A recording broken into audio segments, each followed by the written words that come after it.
Welcome students in Subhas English School digital lecture. Students, as we learned in our last two videos about physical chain, chemical reaction, chemical equation.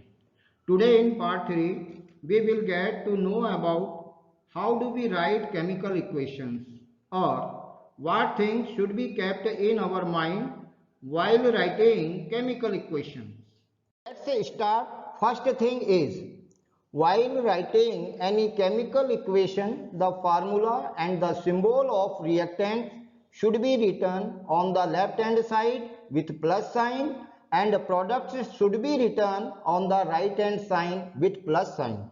Students, in example first, CaCO3. This is the chemical formula of reactant, and CaO and CO2 are the formula of calcium oxide and carbon dioxide, और ये दोनों क्या है, product है। यानी कि हम जब भी रिएक्टेंट से लिखते हैं तो उनके सिंबल या फार्मूला वो हम लेफ्ट हैंड साइड लिखते हैं, और प्रोडक्ट के सिंबल और फार्मूला वो हम राइट साइड लिखते हैं।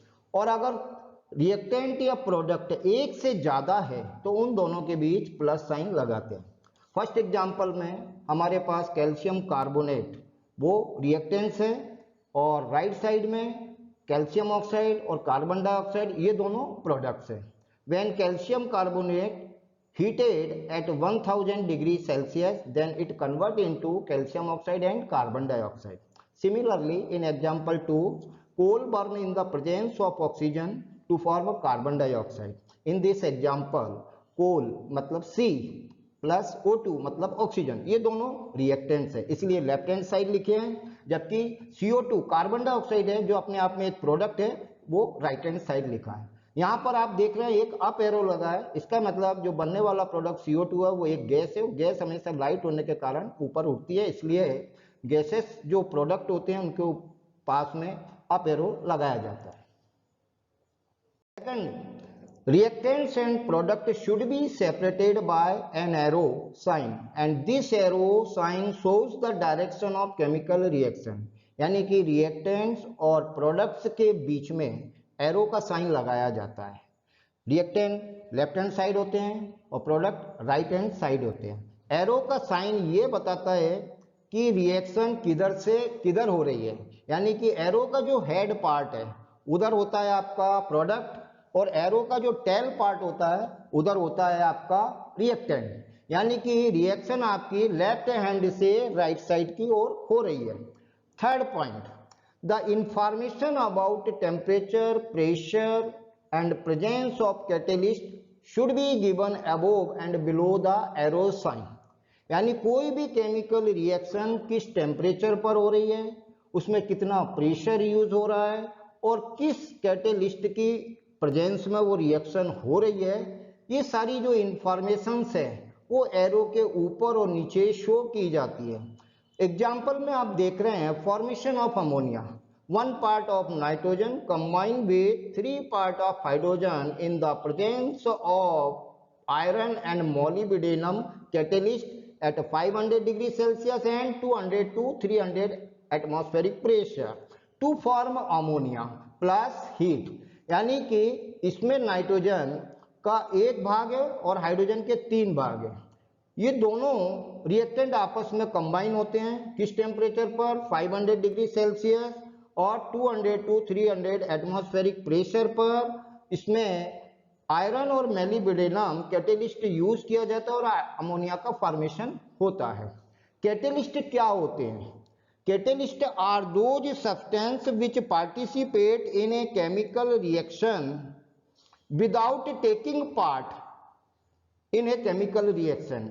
These substances increase or decrease the rate of chemical reaction। यानी कैटेलिस्ट वो सब्सटेंस होते हैं जो किसी केमिकल रिएक्शन में उसकी रेट को या तो बढ़ा देते हैं और या फिर कम कर देते हैं, लेकिन वो केमिकल रिएक्शन में किसी तरह का कोई भाग नहीं लेते, सिर्फ अपनी उपस्थिति से वो रिएक्शन की रेट को बढ़ा भी सकते हैं और घटा भी सकते हैं।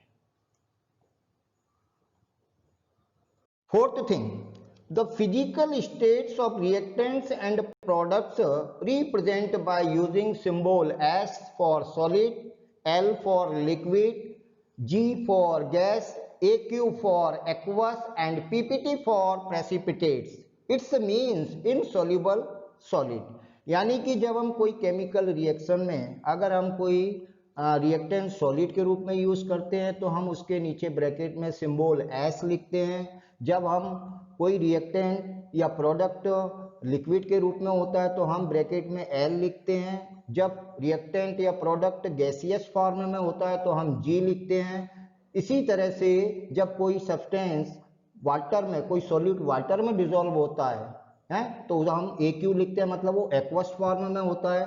और जब कोई बनने वाला प्रोडक्ट इनसॉल्युबल सॉलिड के रूप में होता है तो हम उसके लिए PPT मींस प्रेसिपिटेट्स लिखते हैं।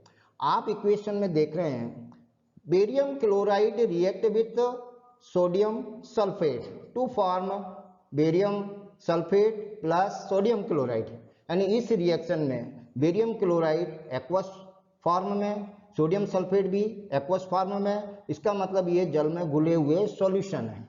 BaSO4 जो कि अपने आप में एक सॉलिड है प्रेसिपिटेट के रूप में, जब ये इसका फॉर्मेशन होता है तो ये बीकर या किसी टेस्ट ट्यूब में जो भी ये रिएक्शन की जाती है वो बॉटम में सेटल हो जाता है। Fifth point, reversibility sign should be used when chemical reaction takes place in both direction, that is forward and backward direction. यानी जब कोई केमिकल रिएक्शन दोनों ही डायरेक्शन में हो रही है, फॉरवर्ड या बैकवर्ड, क्या होता है reversible reaction? Those chemical reaction which in which reactants combine to form product and product reunite under same condition to form reactants are called reversible reaction। जैसा हमने अमोनिया के फॉर्मेशन में देखा था N2 + 3H2 reversibility sign twice NH3, तो यहाँ हम देखते हैं नाइट्रोजन और हाइड्रोजन रिएक्टेंट हैं और NH3 यानी अमोनिया जो है वो प्रोडक्ट है। अब ये जो अमोनिया है उसी कंडीशन में जो भी हमारे जैसे 500 degree Celsius 200 to 300 atmospheric pressure and presence of molybdenum and iron catalyst, इनकी प्रेजेंस में वापस रिएक्टेंट यानी नाइट्रोजन और हाइड्रोजन का फॉर्मेशन कर लेती है। यानी कि रिवर्सिबल रिएक्शन में रिएक्टेंट से प्रोडक्ट और प्रोडक्ट से रिएक्टेंट बन जाते हैं। तो ऐसी रिएक्शन जब भी हम लिखते हैं तो उनके बीच में रिवर्सिबिलिटी साइन का यूज किया जाता है। Thing is if heat produce in the exothermic reaction is written along with product side with plus sign, and if the heat absorbed in the endothermic reaction is written along the product side with minus sign। यानी कि जब exothermic reaction में कोई heat produce होती है तो हम उसे प्रोडक्ट के साथ प्लस साइन के रूप में लिखते हैं, और एंडोथर्मिक रिएक्शन में जब हीट एब्जॉर्ब होती है तो हम उसे प्रोडक्ट के साथ माइनस हीट के रूप में लिखते हैं। For example exothermic reaction, in this reaction calcium oxide react with water to form calcium hydroxide plus heat. यानी इस रिएक्शन में कैल्शियम ऑक्साइड की रिएक्शन जब वाटर से करवाते हैं तो प्रोडक्ट के रूप में कैल्शियम हाइड्रोक्साइड निकलता है, साथ ही हीट प्रोड्यूस होती है, इसलिए हमने उसे प्लस हीट के रूप में लिखा। एंडोथर्मिक रिएक्शन में क्या होता है? Those chemical reaction in which energy is absorb, यानी ऐसी केमिकल रिएक्शन जिसमें एनर्जी ली जाती है। आप देख रहे हैं calcium carbonate mean CaCO3 on heating at 1000 degree Celsius to form calcium oxide and carbon dioxide. यहाँ हम देख रहे हैं कि कैल्शियम कार्बोनेट गर्म होने के लिए यानी कि 1000 डिग्री सेल्सियस टेम्परेचर की आवश्यकता होती है, यानी कि ये एब्जॉर्ब कर रहा है, इसलिए हमने प्रोडक्ट के साथ माइनस हीट लिखा है। Now students, we learned about how do we write chemical equation in this video. I hope you enjoyed this video. Thank you.